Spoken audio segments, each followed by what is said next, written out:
안녕하십니까. 광주 전남권 뉴스입니다. 사랑제일교회 전광훈 목사가 어제 광주를 찾아 5.18 민주화 운동과 관련한 망언을 쏟아냈습니다. 5.18 정신 헌법 전문 수록에 반대한 건 물론 북한군 개입 등 왜곡된 주장을 되풀이했는데요. 5월 단체는 법적 대응을 예고했습니다. 김혜린 기자입니다.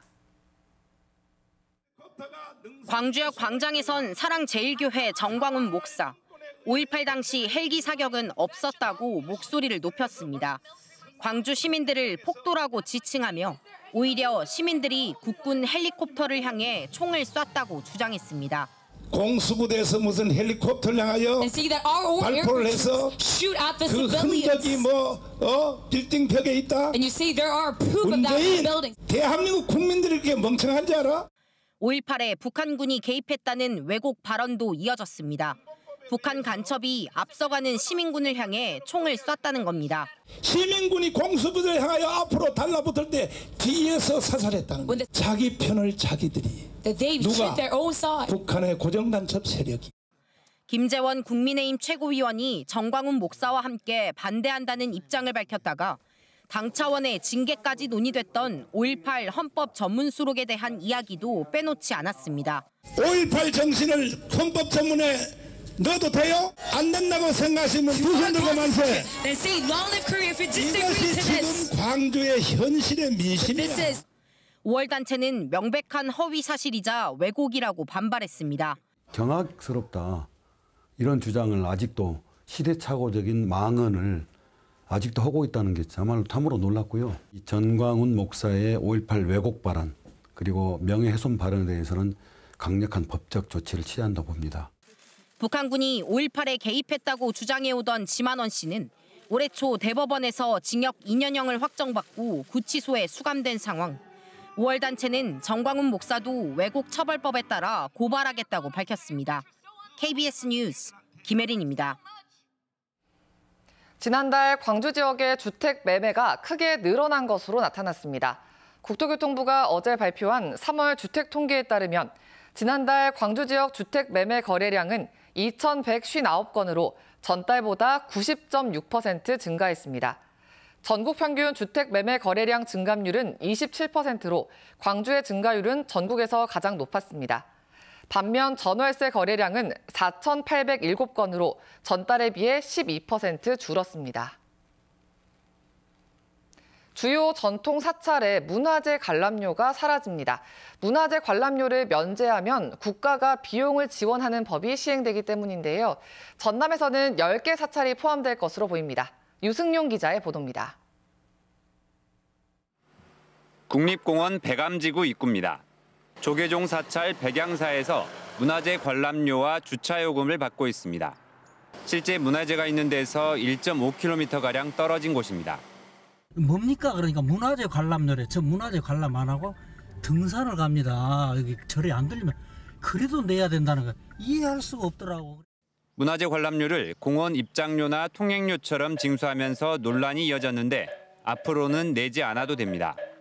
국가 지정 문화재를 보유한 사찰이 문화재 관람료를 면제하면 국가가 비용을 지원하도록 법이 개정돼 다음 달 4일 시행되기 때문입니다. 전남에서는 장성 백양사와 구례 화엄사, 해남 대흥사, 순천 서남사 등 모두 10곳이 참여할 것으로 예상됩니다. 사람들이 오는데 보는데 지원을 해준다면 좀 깎아준다고 하면 마음이 편하겠죠? 불편하지 않을 것 같은데요. 입장료 1,000원이라면 기분 좋게 오죠. 대한불교조계종과 각 사찰들은 관람료 면제 여부와 구체적인 방식을 최종 협의 중이라며 다음 달 1일 문화재청과 협약해서 발표할 것이라고 밝혔습니다. KBS 뉴스 유승용입니다. 신안군 임자도 주민들이 태양광 발전에 따른 신재생 에너지 연금, 이른바 햇빛연금을 처음으로 받았습니다. 신안군은 임자도 주민 3,100여 명에게 올해 1분기 연금을 1인당 10만 원에서 40만 원까지 지급했다고 밝혔습니다. 연금을 지급한 신재생협동조합은 지난해 10월 임자도에 완공된 99메가와트급 태양광 발전 사업체로 주민 참여에 따라 1분기에 해당하는 주민이익 배당금을 이달부터 지급하고 있습니다. 운행이 중단돼 시민들의 불편과 불만이 속출했던 목포 시내버스가 최근에는 사업자가 경영 포기를 선언하면서 또다시 멈춰설 위기에 처해 있습니다. 목포시가 공영제 전환을 고심하며 타당성 검토 용역을 진행 중인데요. KBS 여론조사에 응답한 목포 시민 절반 이상이 시가 직접 운영에 나서는 완전 공영제 도입이 필요하다고 밝혔습니다. 김정대 기자의 보도입니다. 노조 파업과 연료비 체납으로 지난해 말부터 운영 중단이 반복되고 있는 목포 시내버스. 이거는 있을 수가 없잖아요. 빨리 해갖고 교체해갖고 어떻게 해결을 하든가 해야지. 또 지금 계속 이렇게 되잖아요. 잠깐 또 다니다 또 이렇게 끊겨가지고. 최근 사업자 측이 부채로 인한 경영 포기까지 선언하면서 또다시 중단 우려가 커지고 있습니다. 계속된 운영 차질에 목포시는 시내버스 공영제 도입을 고심하고 있습니다. 노선권 용역은 거의 한 85%, 거의 90% 정도 되고요.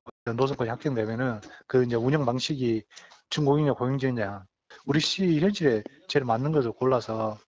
시내버스 운영 방식에 대해 목포 시민들은 어떤 방향을 원하는지 여론조사를 통해 물어봤습니다.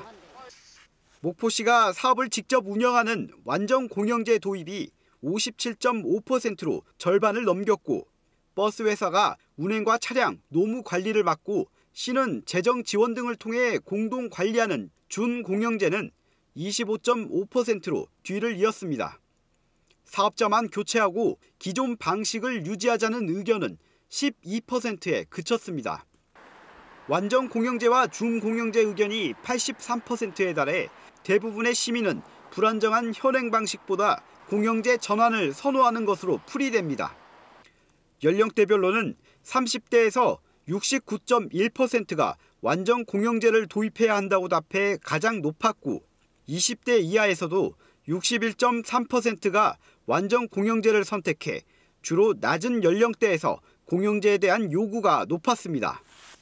직업별로는 가정주부와 노무 서비스업, 학생 등 시내버스 주 이용자층에서 공영제 도입 요구가 큰 걸로 나타났는데 농업 종사자를 제외한 모든 직업군에서 50% 이상이 완전 공영제 방식을 택했습니다. 목포시는 오는 6월까지 시내버스 공영제 도입에 대한 검토 용역을 마치고 대처 방안을 내놓겠다고 밝혔습니다.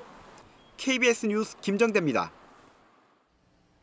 전라남도와 경상북도의 상생 협력을 위한 영호남 화합 대축전이 어제 순천만 국제정원박람회장 일대에서 개막했습니다. 김영록 전남지사와 이철우 경북도지사, 영호남 지역민 등 만여 명이 참석한 가운데 열린 개막식에서는 명예도민증 전달과 상생화합 퍼포먼스 등 다양한 문화행사가 진행됐습니다. 화합 대축전은 내일까지 이어지며 농수특산물 상생장터와 문화예술 교류 전시회, 고택 체험 행사 등도 진행됩니다.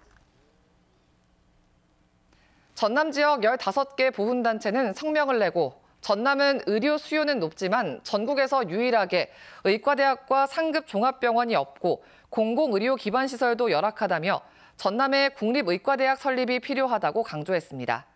보훈단체는 또 매년 70만 명의 전남 도민이 다른 지역으로 원정 진료를 떠나면서 의료비 유출만 1조 5천억 원에 이른다며 사회적 비용 경감 차원에서라도 국립의과대학이 존재해야 한다고 밝혔습니다. 여수 국가산단의 차세대 에너지 기술인 초임계 이산화탄소 발전 산업을 연구하는 시험장이 구축됩니다. 산업통상자원부는 초임계 이산화탄소 발전 산업화 지원센터를 구축할 사업지로 여수 국가산단을 선정하고 2027년까지 323억 원을 들여 2메가와트급 실증 기반을 구축하기로 했습니다. 초임계 이산화탄소 발전은 이산화탄소를 데워서 전기를 생산하는 방식으로 한국전력과 전남 테크노파크 등이 기술 개발에 참여합니다. 광주와 전남 지역 중소기업의 경기 전망이 전달보다 다소 나아졌습니다. 중소기업중앙회 광주전남본부는 지역 중소기업 209개사를 대상으로 조사한 결과 5월 업황 전망 경기 전망 지수가 82.1로 전월 대비 0.1포인트 상승했다고 밝혔습니다. 지역별로는 광주는 79.2로 전월 대비 0.2포인트 올랐고 전남은 85로 전월과 같게 전망됐습니다. 업황 전망, 경기 전망 지수는 100 이상이면 긍정적으로 응답한 업체가 그렇지 않을 것으로 보는 업체보다 더 많음을 나타내고 100 미만이면 그 반대입니다.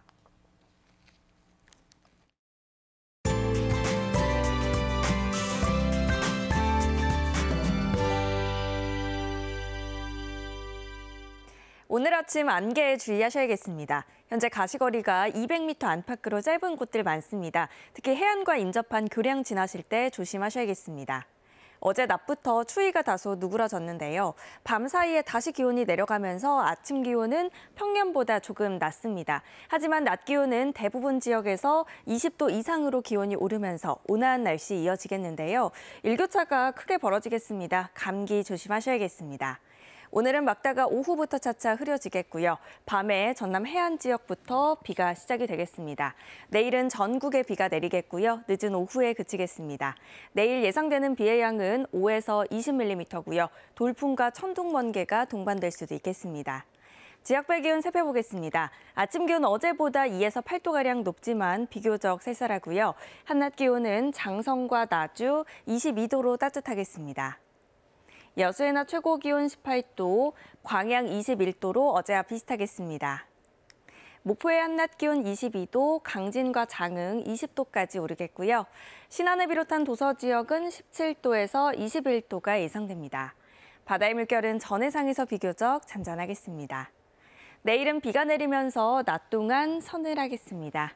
날씨였습니다. 4월 28일 뉴스광장 마칩니다. 시청해주신 여러분 고맙습니다.